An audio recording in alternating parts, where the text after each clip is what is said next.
How's it going, you guys? So in this video, I'm going to talk about why you might be feeling like crap on a ketogenic diet. Okay, so first of all, the ketogenic diet has absolutely changed my life. I've tried it quite some time ago, back in 2015, 2016, for about a month, and at that time it had made me feel like crap simply because I did not know how to do it properly. I didn't go all in, and I just wasn't serious about it. But this time, I said, fuck it, I really want to see if it's going to make an impact, and sure enough, long story short, it has. So, I've been doing a ketogenic diet for over 2 months now, and within the first week, I felt the benefits absolutely. And then after the first month was when my entire life just completely changed. My sleep has improved drastically.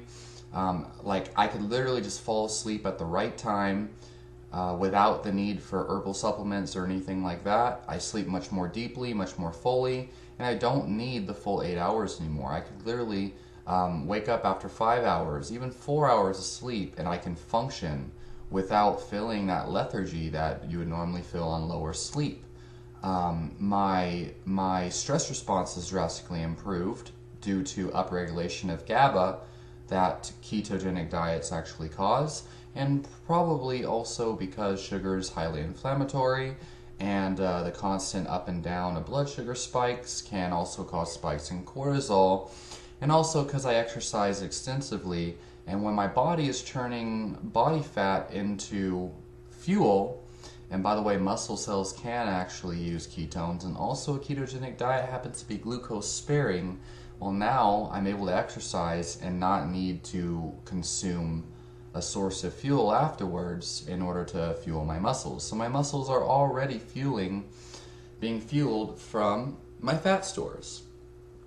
So, and these are just the tip of the iceberg. These are just the beginning of all the amazing benefits I've felt. And there's hundreds and hundreds and hundreds of other people I've seen all over the internet, and I've seen in forums, I've seen on Facebook groups, I've seen on YouTube. I have friends who've done it. I have family members, and I work with some people that have as well.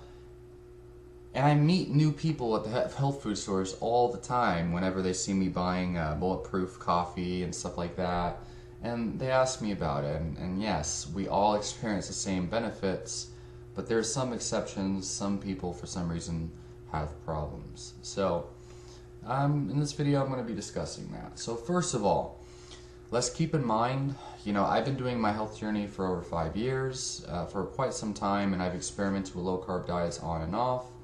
And so somebody who eats less carbs will have less difficulty transitioning into burning fat for fuel than somebody who's been eating a high carb diet for a long time. If you've been consuming especially like sugar, sodas, and stuff like that, then you're going to have a very hard time getting off of the processed sugar and getting healthy carbs. First of all, you can eat 400 grams of carbs a day from healthy sources, and you're still going to have problems if you've been eating 400 grams of carbs from processed sugar and high fructose corn syrup. So that's, it's in levels, So you got to first get yourself off the processed sugar onto healthier sugar, and then start lowering your intake of carbohydrates. Most people tend to take it in steps. They go from the standard American diet to a paleo diet, where you're able to eat fruit and sweet potatoes, and slowly lower the amount of fruit and sweet potatoes that you're eating until you go below 50 grams of carbs, which would be considered a low-carb diet, but not necessarily a keto diet. And then over time, you dip your carbs down below 20% or 20 grams of net carbs. And so that's mainly going to be broccoli, greens, avocados, stuff like that, maybe some berries. So you cut out most of your carbs. And then eventually you enter ketosis after about 2 to 4 weeks of being under 20 grams of net carbs.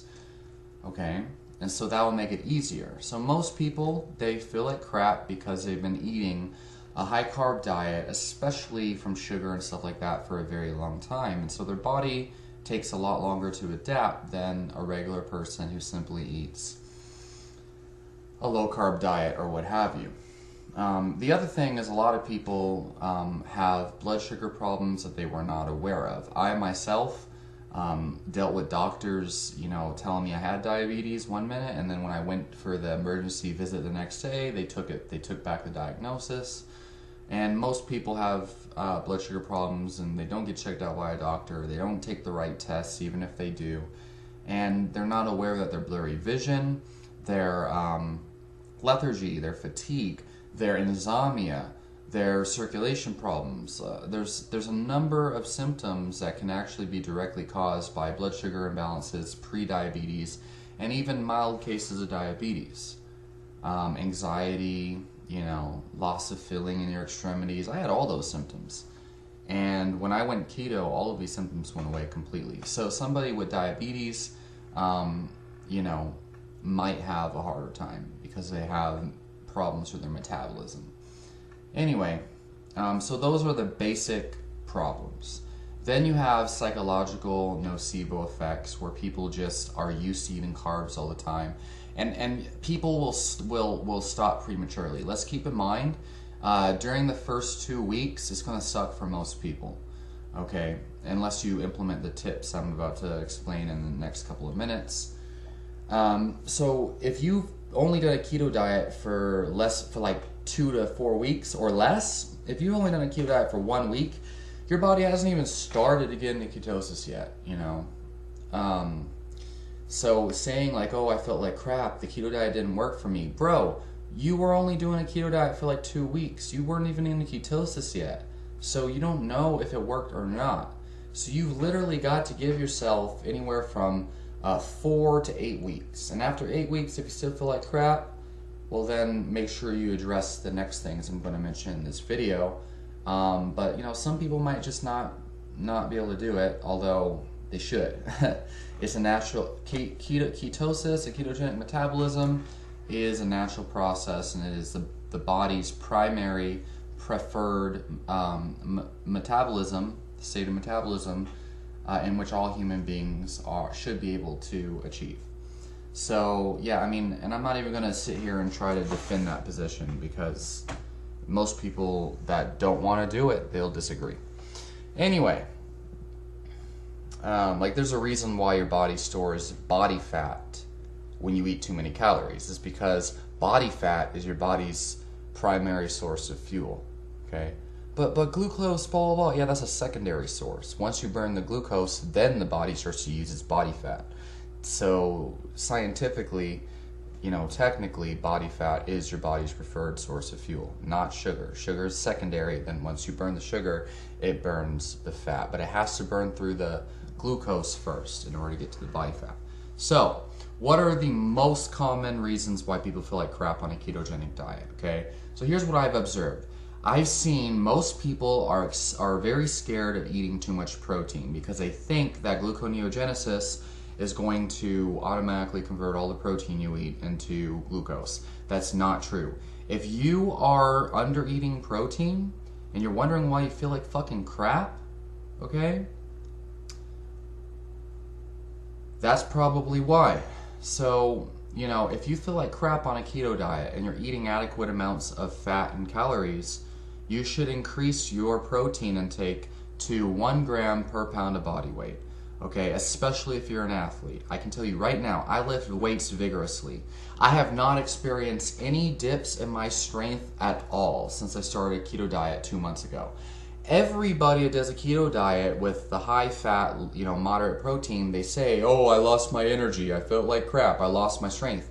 Ever since I started this high protein keto diet, I've actually been hitting PRs on all of my lifts. When I was eating carbs, I plateaued everything. It wasn't until I started to eat 1 gram per pound of body weight and I removed carbs and ate a ketogenic diet, I started to burst through those plateaus. So strength declines on a ketogenic diet, they shouldn't happen even in the first 2 weeks, okay, unless you're really fucked up, as long as you're getting enough protein, okay? So gluconeogenesis is a demand-driven process, okay? If your body needs glucose to fuel the brain or to fuel the muscles for glycogen, you know, and it can't get that glycogen, it can't get that energy from ketones yet, then maybe it will convert dietary protein into the fuel it needs. But that's demand driven. If you're eating enough fat, enough calories, and enough protein, and especially if you're fat adapted, especially after 1 to 2 months, there's no way in hell that your body's going to turn 1 gram per pound of body weight into glucose. It doesn't happen that way. Like 30 grams of glucose a day maybe is the amount of protein that it'll turn to glucose. So I'm just saying, like, look, you guys are the ones with the problem. You want to argue with me, that's fucking fine. But you feel like fucking shit and you're not eating enough fucking protein? You know what I mean? Like, trying to tell me I'm full of crap. Bro, I feel great, and I've been experiencing strength gains ever since I started.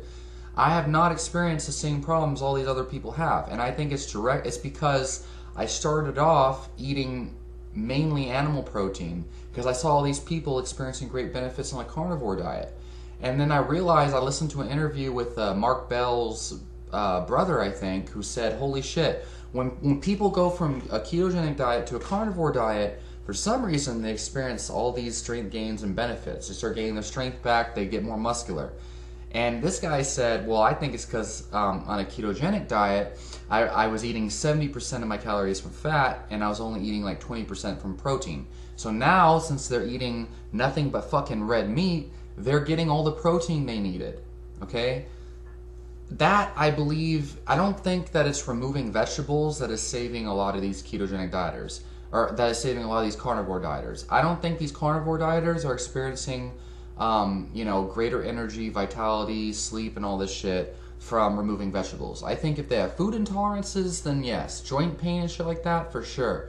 But I think that it's the lack of protein and mainstream ketogenic diets, okay? Unless you have epilepsy, you don't need to be following the 70 to 80% fat rule on a ketogenic diet, okay? And that's what I have to say about that. So, try to get 1 gram per pound of body weight and make sure you're eating the rest of your calories back in fat, okay? Every single morning, I get in about 2 tablespoons of grass-fed organic butter with about 1 tablespoon of bulletproof brain octane oil or XCT oil, or 2 tablespoons of coconut oil or MCT oil. You don't have to be super fancy. And then I mix in collagen protein, then I mix in about 4 tablespoons of whey protein, something like that. So I make sure I get in fat, protein, and a little bit of coffee every fucking morning to start my day off great. And that's my pre-workout. And I feel fucking fantastic. I hit PRs. I feel stronger than ever. I recover fast. I can literally do, I can do every body part, 3 times a week and recover and hit PRs on every fucking workout, or at least to some extent. And in between sets, I recover so much faster now. When I was eating carbs and shit, it took me about, anywhere from 2 to 3 minutes in between heavy 5x5 sets to recover. But now, after only 1 minute of recovery, I can hit my next set, hit my next set, hit my next set, no matter how intense it is. So recovery time for endurance and blood circulation and ATP is a lot faster doing what I've been doing. So anyway, if you're not eating enough protein and you feel like crap and your strength's going down, quit being dogmatic, guy. Try it. Try eating more fucking protein and eat more fat. You know what I mean? And at the beginning, I was eating a deficit in calories. I was eating 2,500, and I was burning 3,500 a day. That's not good. I don't recommend that. But just because I ate enough protein, and I loaded up on the fats, despite the caloric deficit, somehow I was still hitting PRs. So that protein's extremely essential. And I actually did experiments in the past for a month where I ate anywhere from 400 to 800 grams of carbs every day, and it was miserable force-feeding myself that crap. And I noticed no strength gains from eating average protein and raising my carbs compared to a 1 month of eating 1 gram per pound of body weight of protein. Okay, so I don't think carbs matter worth a damn for strength. I think it's the protein. And I think these people who think they have to do fucking cyclic ketogenic diets are foolish, because it can take anywhere from 4 to something like 14 days to get back into ketosis after a carb refeed. So you're never going to be in ketosis. You're basically doing a low carb diet. You're doing carb cycling, not keto. So I don't agree with, and I don't align with this carb cycling idea. I think if you're getting enough fucking protein and you're training properly and you're using an RPE system especially, then yeah, you can gain fucking strength and not have to worry about fucking carb refeeds, okay? You're just gonna be like, you're never gonna get into ketosis that way. It's stupid. You feel like shit from 2 to 4 days after eating carbs, after a carb refeed, so just don't do it. At least not until you've been doing ketosis for long enough to where your body prefers fat and uses fat easier than carbs. Then I've heard of people, especially Mike Mincer, Master of Science, master's degree in science and nutrition, runs High Intensity Health on YouTube. He says trained athletes have been fat adapted for months and months can get away with something like 50 to 100 grams of carbs a day, because their body burns ketones and glucose so much more efficiently at that point. Anyway, so get enough protein. The next thing, and this should have been before the protein thing, is eat enough fucking fat. You should be getting in, I use a fucking Fitbit, but you can use calculators and stuff, and my Fitbit actually says how many calories I burn every single day. And this allows me to calculate calories in versus calories out very efficiently. So 2,115 calories per day is how much I burn so far, and this includes basal metabolic rate, which is not a pre-existing metric on the Fitbit. It actually tracks your heart rate throughout the day to determine basic metabolic rate. So it's a very efficient tool. And by the way, I strongly advocate logging all your data. Okay, log your workouts in a notepad app or a workout journal, log your nutrition using Chronometer, log your micro and macronutrients, and log your heart rate, log your calories, all of that shit. That's what I'm into. And I log my sleep with this shit too. Anyway, I'm very fixated on like, how is my body responding? You know what I mean? Because you can't rely on scientific studies that involve large populations of people eating, bullshit diets that you don't even participate in, living lifestyles you don't even participate in. That data is not relevant to, outliers, like people who are hardcore athletes and eat crazy, weird diets like me. So why would I rely on that data, like population data or observational trial data? I have to collect my own data, my own lab tests and things like that, because I'm nothing like all these people in the China study. Like, seriously, crazy people. Anyway, eat enough fat, eat enough calories, try to eat as much calories as you're burning for the first couple weeks of a keto diet if you feel like crap, because some people just need to eat more calories. You know what I mean? And then beyond that, but then after a while you can change things. You can remove the calories and stuff. Just if you're feeling like crap, you need some time to adapt, make it easier for your body, give yourself all the fuel it needs. So if you don't eat enough fruits and vegetables, lemons and limes, lots of mixed greens and broccoli, then you might need to supplement with magnesium. I personally consume a gram of sodium as soon as I wake up from Himalayan pink salt, because your body loses a lot of water from the glycogen depletion, and so you need some way to restore water retention and you lose a lot of sodium when you lose that glycogen and the carbohydrates. So on a keto or a low carb diet, supplement with more sodium. And you can also, some people supplement with extra potassium. I haven't really found the need for that. I consume 1 to 5 grams of extra sodium per day. I salt my food to taste, and I noticed when I started doing that, my mood improved drastically, and my energy improved drastically, and so has my sleep, and brain fog has just been lifted. So that's a huge thing. Potassium, if you feel like you need it, you can try new salt, but you know, there's a lot of side effects that can happen if you consume too much potassium. I remember it sped my heart up really fast. I gave myself palpitations that lasted for hours. It was a very fucking scary experience, and I don't recommend that unless you know what you're doing. I personally prefer whole food sources of vitamins and minerals, or at least minerals, and that's why I choose whole foods instead of using mineral supplements. But you know, I work out harder than most of these keto people, even the bodybuilders and shit like that. And I don't do carb refeeds, and I don't do mineral supplements, okay? So there's something more to it. You know, I don't do, like, I do hardcore MMA workouts and powerlifting workouts damn near every fucking day. And I'm sweating, and I even do the sauna now. The last couple of weeks I've been doing the sauna every day. And I don't need to supplement with minerals, although sometimes it can help. Magnesium supplementation, I think is great. I think a ZMA supplement will make you feel amazing no matter what diet you follow. Zinc, magnesium, magnesium, and vitamin B6. Magnesium citrate or magnesium threonate, zinc aspartate or zinc gluconate, and then vitamin B6. Those are great supplements. You know, but you can take a mineral packet if you want. Just make sure there's no artificial colors or sweeteners in it, and no maltodextrin and no sugar.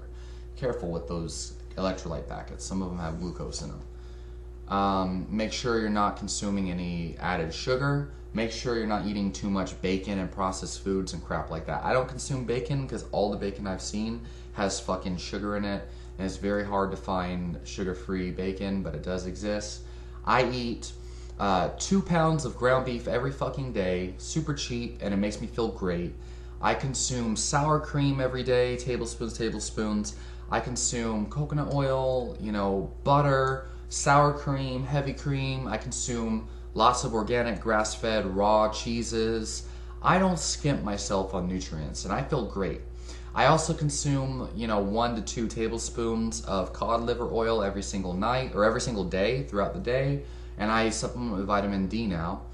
And dude, I just feel fucking great. So yeah, I mean, there's a lot of other things that I can mention, but I think that these are the most fundamental. And most people talk about the mistakes people make on a keto diet, but they don't mention the protein intake and stuff like that. You guys, if you want this to work for yourself, you have to treat it much differently than a normal diet. You need more fucking protein, okay? And back on that protein shit, I should have said this a long time ago. I've actually worked with athletes who have tested their blood ketones after, you know, high protein intakes for days and days and days. They never get kicked out of ketosis. Their blood ketones stay pretty high, no matter how much fucking protein they eat. And I've also worked with people, like average people who are working on the ketogenic diet, and high protein intakes, and unless it's from like BCAAs or some bullshit, or unless it's just like extremely high, right? I'm talking like 2 to 3 grams per pound of body weight, which would be insane amounts. Then yeah, like that might kick you out of fucking ketosis, right? I don't even see how it's possible to eat that much. I'm a really active guy who weighs around 185 pounds, and I did weigh 200 before I started this. And, you know, I find it hard to eat that much fucking protein unless I'm slamming down protein shakes every day. So, you know, and I found that even average people who don't work out, they can keep their blood ketones super fucking high regardless of protein intake. Now, you know, even without MCT oil, but with MCT oil it'll be even easier because you're giving yourself exogenous ketones, which keep your body reliant on ketones as a fuel source. So yeah, I mean, I've seen posts from people on forums and Reddit who say the same fucking shit. You don't need to be scared of fucking protein, okay? Especially if you feel like crap. So anyway, high quality fats, high quality proteins. You know, eat your low carb fruits, eat your vegetables, your nuts and seeds, as long as you keep your net carbs below 20, and you'll be all right. You know, if you have any questions, comments, leave them down below. Let me know what you think, and I'll talk to you all in the next video.